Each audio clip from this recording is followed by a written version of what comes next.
Last section. Section 2, this act should take effect immediately. Call the roll. Addabbo, Flanagan, Klein, Stewart, Cousins, Young.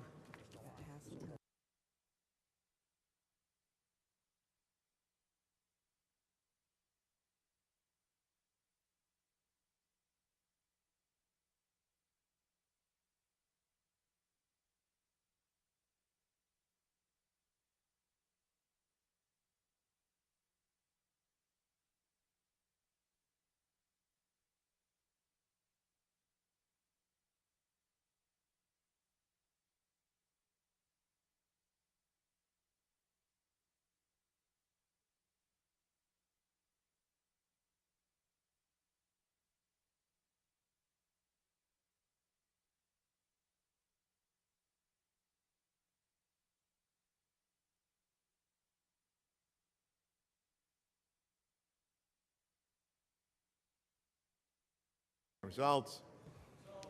In relation to calendar 1284, those recorded in the negative are Senators Avella, Comrie, Hamilton, Hassel-Thompson, Perkins, Sanders, and Savino. Absent from voting, Senators Montgomery and Parker. Ayes 53, nays 7. The bill is passed. Senator DeFrancisco. Version calendar number 1283, please.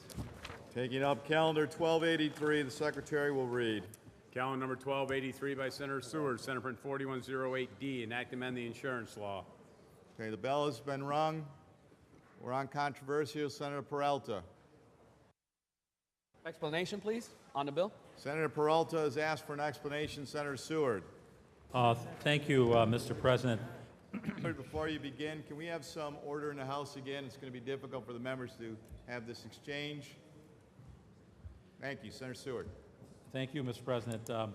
This bill amends the insurance law by adding 2 new sections to authorize the issuance of automobile insurance policies to transportation network companies and these TNC drivers on a group basis, and to regulate the interaction of private passenger auto insurance policies with insurance policies covering transportation network services. You know, this language that's included in the bill is largely reflective of a national model agreement, which has been adopted in many other states. I think it's over 30 other states, and is operating just fine. You know, these transportation network companies are entities that provide a digital platform or an app that connects those that are seeking a ride with a local driver that's offering a ride using their personal vehicle. And this model is often called ride sharing. Now here's the situation in New York State as it exists today. In New York City, these TNCs are currently operating pursuant to an agreement through the Taxi and Limousine Commission and their regulations. What this bill is needed for is to bring these transportation network companies to communities outside the city of New York. There's a great deal of community demand for these services. Many mayors, county executives, other local officials are clamoring for this to be brought, this business model, this option, it's only one option for transportation, to be brought to their communities. And I would say as more and more people become comfortable with using apps and so on, there's a great deal of consumer demand for these services as well. So those of us who reside outside the city of New York in our communities, all we're asking is the opportunity to have this business model brought to our communities because of the demand that I've mentioned. Would the sponsor yield for a couple of questions? Sir, do you yield? Certainly. Thank you. Does this bill, in your opinion, adequately cover uninsured or uninsured motorists?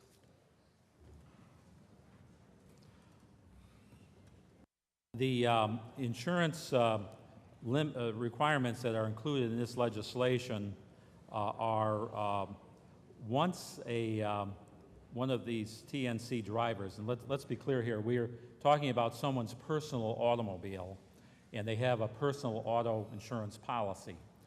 But the minute that they, of course, they've signed up with one of these transportation network companies to be a driver, when they have time and they have their vehicle available, once they turn on their app and become available to take a ride, then that vehicle, in effect, becomes available for a business purpose because they're going to be obviously charging for that ride.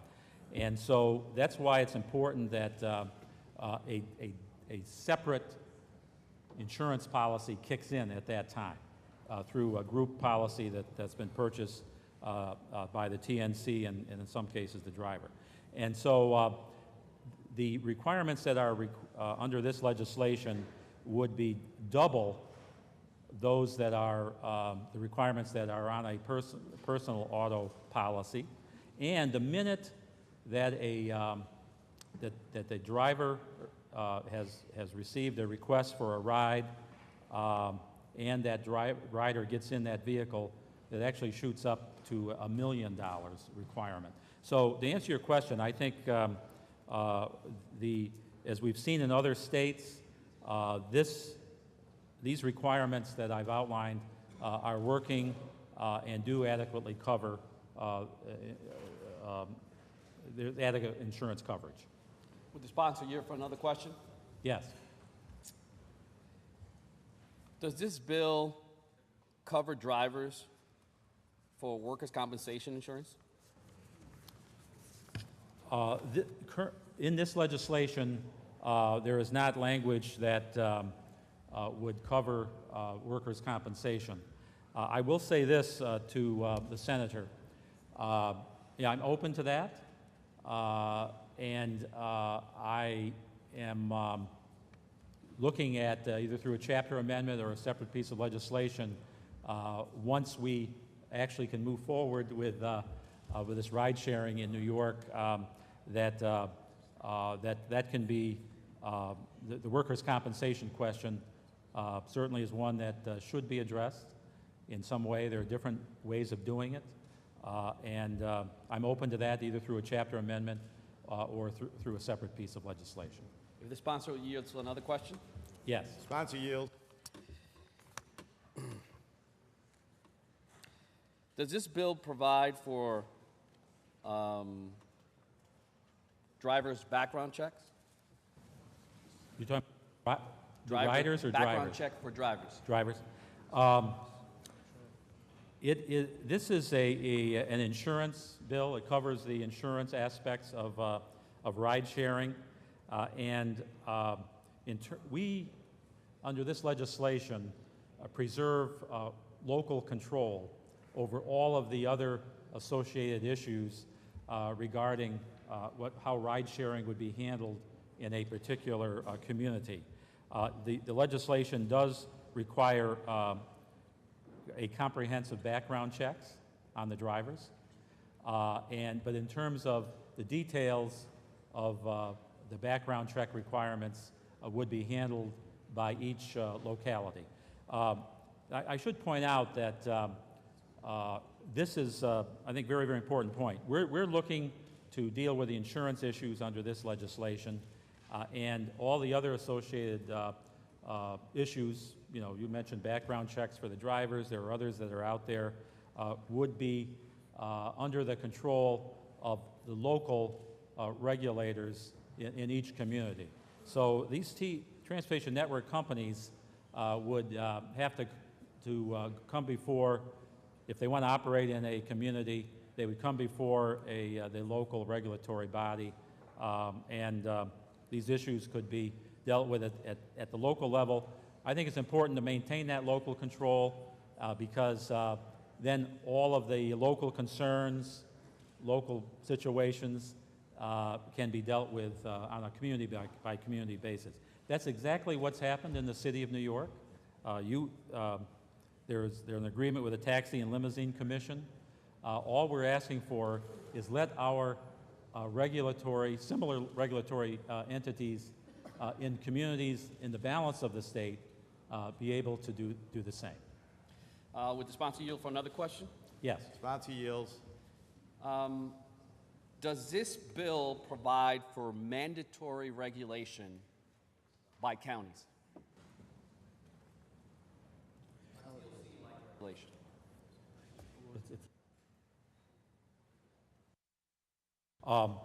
Yes, it could be done on a county basis. Is that what your question is? Yeah, it's a difference between could it be done or is it mandatory for it to be done? This legislation authorizes the local communities to, whether it be on a county level or city level or whatever the case may be, it authorizes them to regulate this industry. It does not require it. Now,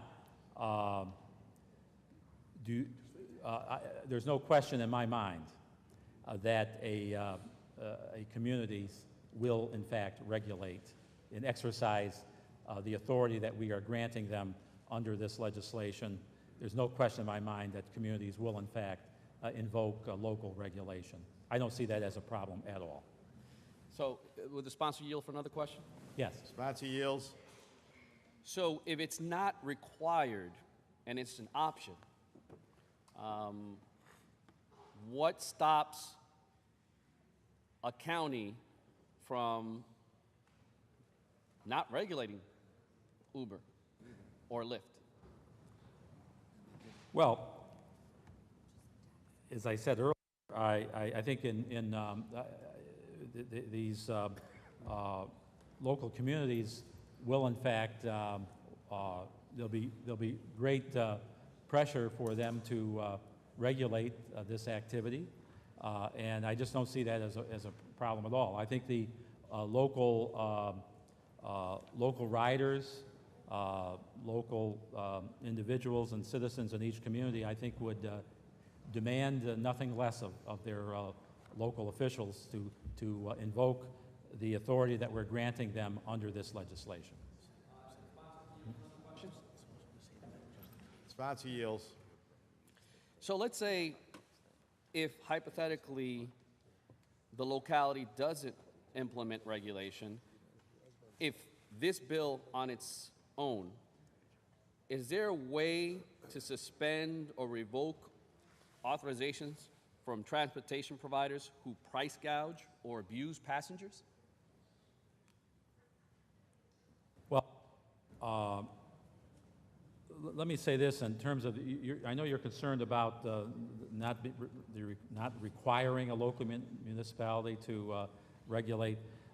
This language included in this bill is exactly the same that a language that is used for taxi and other livery services.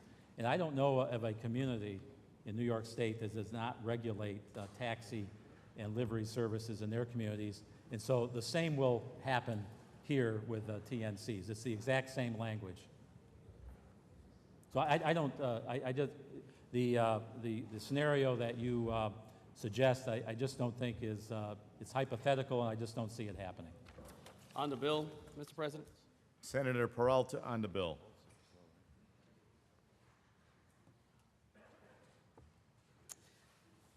Now, I understand the argument, the economic argument of how it may enhance the economy by creating jobs and how it possibly can reduce fares. I understand the argument that's used of convenience. You can press an app, and in 5 minutes, there's a car that shows up and picks you up, especially outside of New York City. I understand that argument. I understand the argument of it's an upstart. How cool to have an app that I can press and there's a car that shows up. I understand that. It brings that New York City urban experience elsewhere. I understand that argument. And I understand the argument this is just an insurance bill. But this insurance bill will open the door to the lack of regulation. In New York City, TLC supposedly regulates Uber. They're licensed, but there is a regulation that exists. Unfortunately,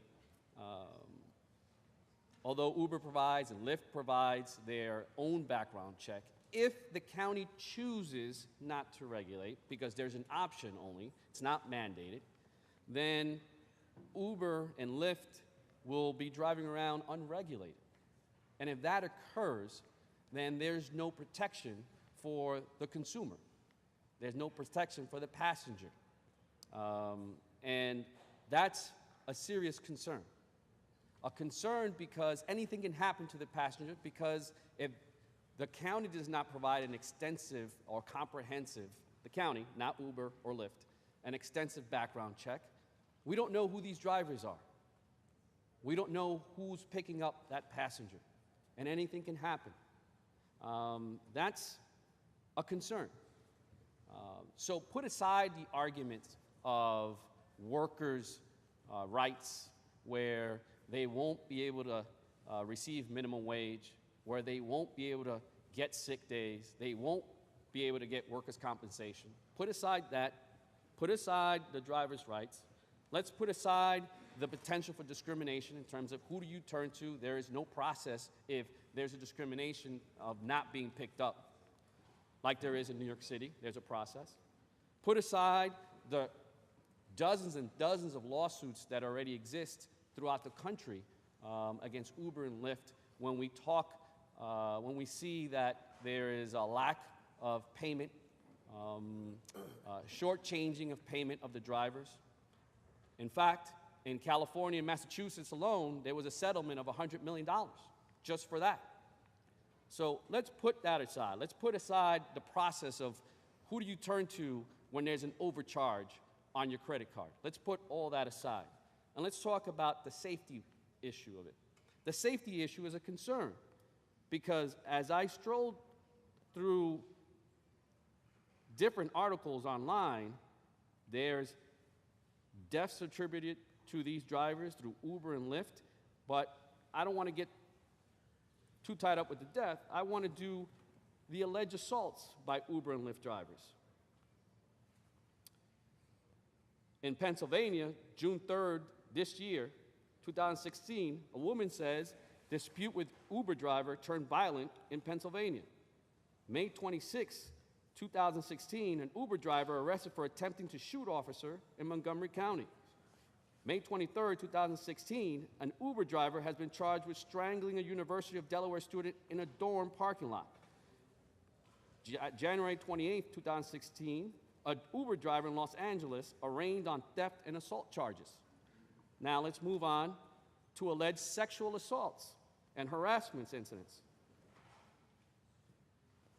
In Seattle, a Lyft driver investigated for sexual assault, April 28th of 2016. In North Carolina, Uber driver arrested and charged with sexual battery, April 1st, 2016. March 30th, 2016, San Diego Uber driver charged with rape of an intoxicated person, faces 8 years in prison. Now, these are newspaper articles. It's not something that is compiled online to deface or disprove Uber or Lyft. These are newspaper articles. The concern is public safety. And I am all for Uber coming outside of New York City. I'm okay with that. But let's level the playing field. Let's make sure that there is regulation.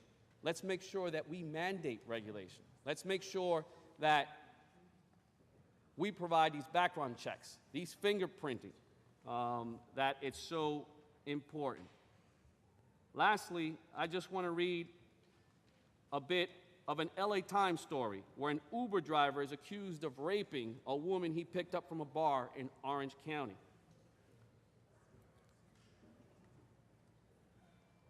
According to the report,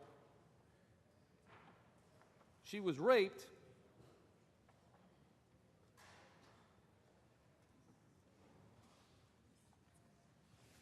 and Los Angeles city officials sent a letter to California Public Utilities Commission urging regulators to impose fingerprint scans and background checks on Uber or Lyft and limousine drivers in the city, because currently Uber and Lyft do not use fingerprint-based background checks.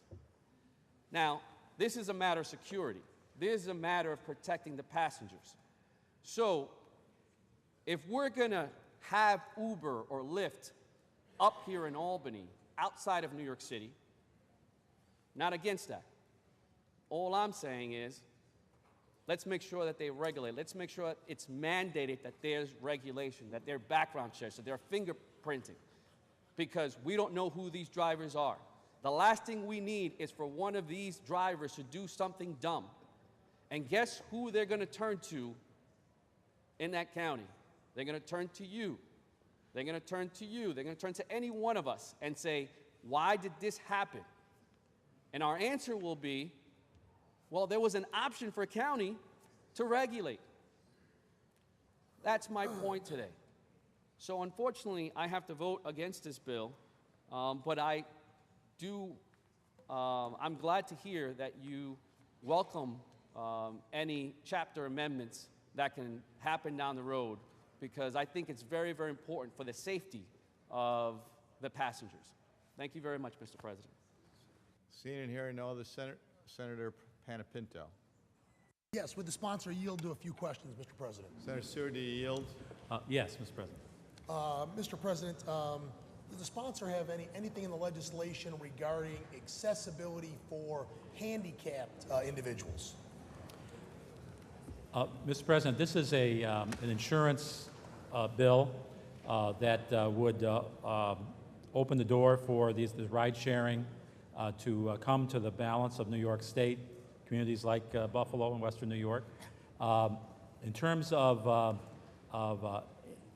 the handicapped accessibility with the vehicles involved here, that would be under the auspices of the local regulator if they chose to make those requirements. So, following up on Senator Peralta's point, I noticed that, certainly some of those incidents that you talked about in newspaper articles, none of those occurred in the city of New York, as I was listening, because your local regulator, through your Taxi and Limousine Commission, have apparently good regulations that meet the needs of New York City.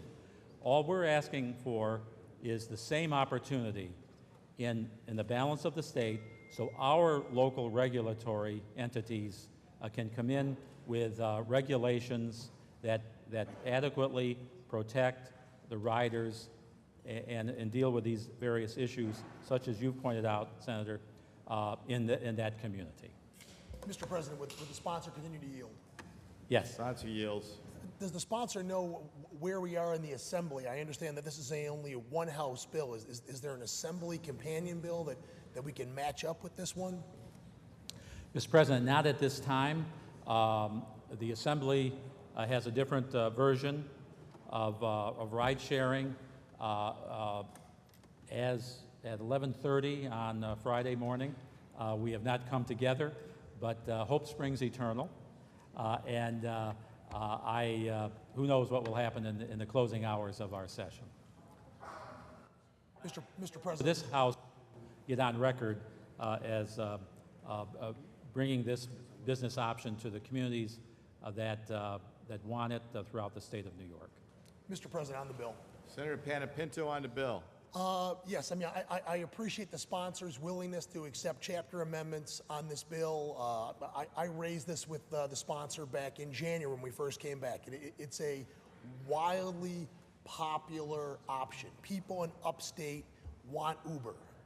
My wife and all three of my daughters have Uber apps on their phone that they use every time they leave Buffalo and travel someplace around the country. Little known fact for Buffalo, we're the only NFL market that doesn't have Uber in Buffalo. I think that we want Uber upstate, but unfortunately, given the fact that, we haven't addressed a number of issues in this bill, given various reasons, I'm going to have to vote against the bill under its present condition. It doesn't provide for workers' compensation insurance. It doesn't provide for background checks. It doesn't provide for handicap accessibility. And I think that, all of those things need to be built into a Senate bill before we send it out there to let the localities administer it. In Western New York, we don't have as sophisticated of a taxi cab administration as they do in New York City. So I'm not sure that we're prepared to have the level of administration and oversight that New York City has built into Uber. So we need to do something on this. It's probably too late in this session to resolve it, but it's certainly something that we need to work on next year, because upstate New York definitely needs a full service Uber option, because it's an economic generator and it's wildly popular with young people, and we got to fix this for upstate New York. But I will be voting against the present formation of this bill. Thank you. Senator Espaillat is To next. explain my vote. Thank you, Senator Mr. Espaillat on the bill. Thank you, Mr. President. This is an app-related business, and obviously, we will be encountering these kinds of discussions in the future. You know, there is the Airbnb discussion, there is the Uber discussion, and I'm sure that in the future, we will continue to have to debate these kinds of new models of business that are driven by apps and technology. You know, in the city of New York, there was a robust debate granting Uber the ability to recruit as many drivers as they wanted to. The city of New York wanted to cap the number of drivers that they could recruit, and Uber was successful in assuring that they could just basically go anywhere, even to some of the local bases, and recruit drivers there. But this particular bill doesn't provide what the other industry provide for their drivers. The black car industry provides a workers' compensation fund.